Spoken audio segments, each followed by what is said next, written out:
কাগজে পাত্র চাই বিজ্ঞাপন। সেই সূত্র ধরেই অভিনব কায়দায় প্রতারণার অভিযোগ। অবশেষে পুলিশের জালে অভিযুক্ত। নাম পলাশ কাঞ্জিলাল, বয়স 49, বাড়ি উত্তর 24 পরগনার বনগা।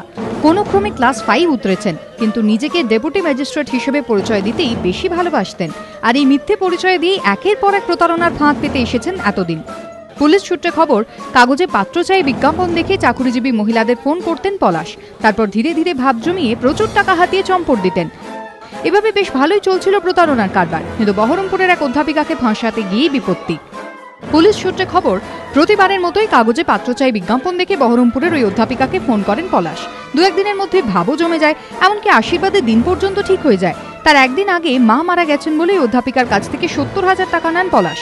দাবি, এরপরও রানা অছিলায় বেশ কয়েকবার টাকা নিয়েছেন তিনি। শেষ পর্যন্ত সন্দেহ হওয়ায় বেলডাঙ্গা থানায় অভিযোগ করেন ওই মহিলা।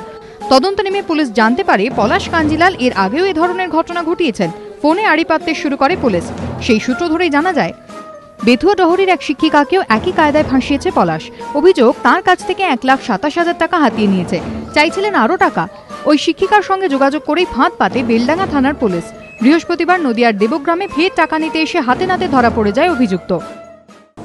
এই ছেলেটি যখন আবার একটি বেথুয়া ডহরির একটি স্কুলের শিক্ষিকাকে এই একই প্রলোভন দেখিয়ে, বিয়ের প্রলোভন দেখিয়ে ওকে যখন ডেকে ওর কাছ থেকে 1,27,000 টাকা আদায় করে প্রেমের অভিনয় করে, এবং তারপরে যখন মেয়েটি আবার ইউনাইটেড ব্যাংকের কাছে এসেছিল কালকে দেবগ্রামে টাকা দিতে 1 লাখ টাকা ব্যাংক থেকে তুলে ওর বাড়ির কাজের জন্য, তখন এই মেয়েটিকে একে জামাল গিয়ে ওখানে ওকে তার টিম নিয়ে ওকে হাতে নাতে ওখানে ধরে।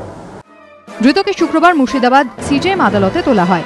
আশিস বাগচির রিপোর্ট, এবিপি আনন্দ, মুর্শিদাবাদ।